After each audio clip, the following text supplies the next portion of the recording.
What's up, good people? Mark Holmes here, and as always, I appreciate each and every one of you guys. I am under a 203-year-old house that we are in the process of trying to save. And when I say I am a diehard DeWalt guy, I am truly a DeWalt diehard guy.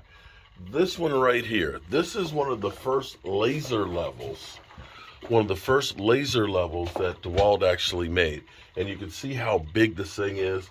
The case right here from it, that I still have the original one, came with a remote for it, a wall mount right here, so you can mount it onto the wall with the metal studs and everything else. And I remember using this when I did a furniture store back in 2003, 2004. So I know that this thing is literally 20 years old, and it's still running. The only problem with this is the batteries for these no longer, you don't buy those. But thank goodness they actually make an adapter so you can still use modern batteries with it. And this sucker still works. It's actually been in a box down here, and I haven't had to use it. Well, I used it when I set these posts originally a few months ago. But it had literally sat in the box for probably a year or two and not being used. And you see right out the box, it's doing exactly what I need to do. I'm going to be setting these posts. Well, the posts are set, but I need to level them off to put my brackets so that way I can make main beams that are going to support the house. So, yeah, it's amazing. It is amazing that DeWalt tools last as long as they do. That's why I'm a believer with them, and I won't buy anything but DeWalt tools. Peace. If you're not going to get material delivered and you have a pickup truck that's got a short bed, this bad boy is about the best $80 I've spent.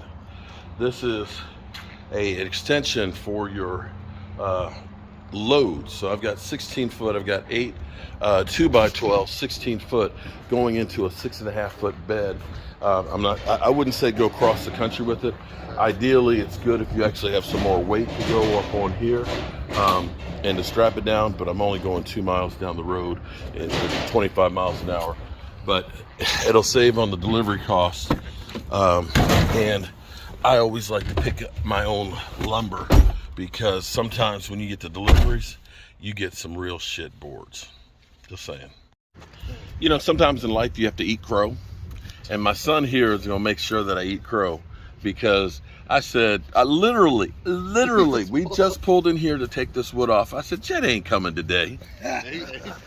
And Michael turned around, he was right there. He's like, yeah, you gonna eat that. You gonna eat that, because there he is right there. What's up, Jet, man? How you doing? Up? Doing good. Hopefully this looks a little better since the last time you were here. It does. I think we were beginning to frame up the kitchen and stuff in here. So I am a little punk ass biatch. Okay, my wife keeps telling me, stop saying that. But I said I am. I'm scared. I tried to conquer my fears. What I need to do is I need to get that chimney off. Okay. And I have a chipper. Okay. And I've got power. Okay. I've just got no balls. Okay. And see, Jet is the most interesting man in the world. Climb up there and get her done. And we'll see if we can get it done.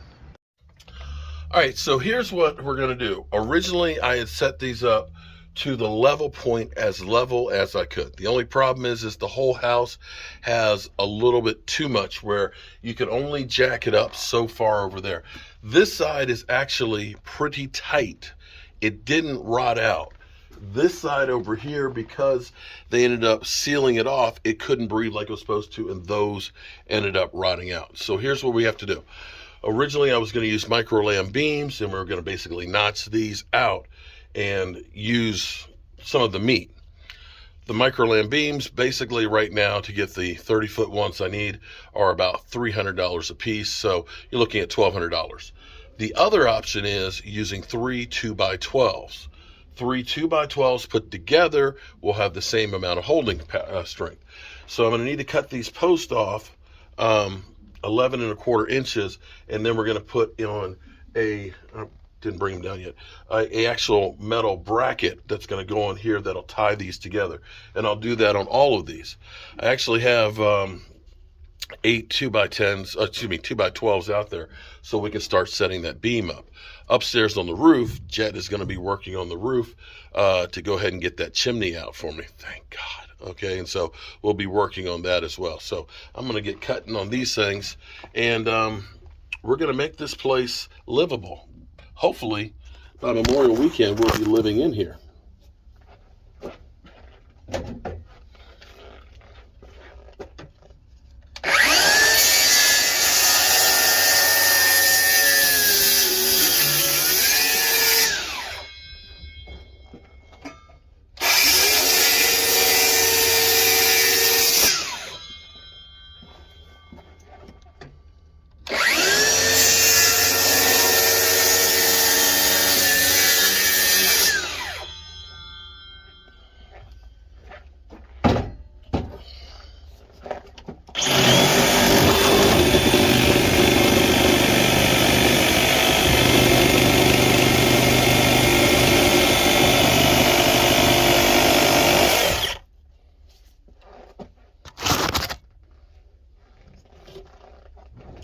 That's one down, 5 more to go.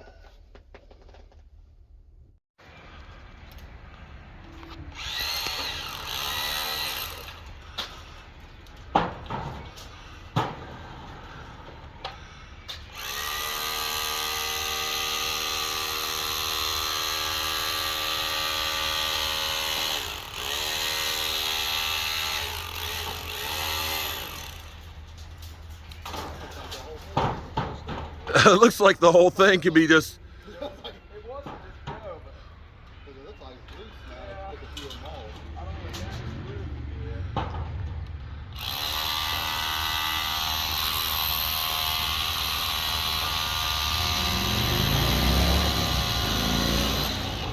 don't know. Okay.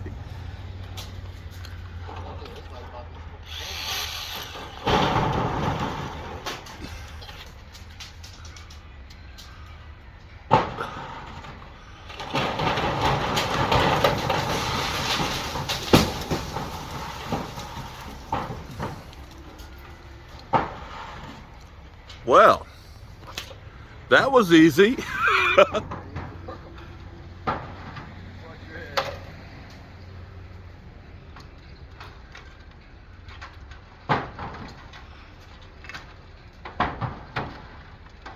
And to think, I almost missed it. So, Jet. So I'll bring a rondo down next week to patch the roof there.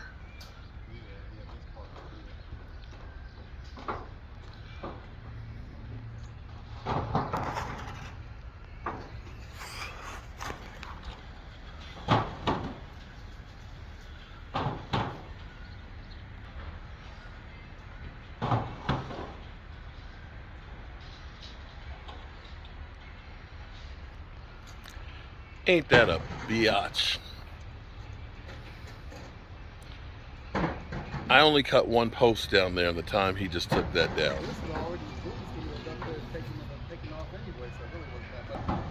So yeah, well, no, there was a lot to it. It's. No, I'm saying when you started taking the first couple ones out, it was loose. Gravity was holding it in place. Okay. All right, so now I'll get my brother in next week to go ahead and he'll actually patch the roof.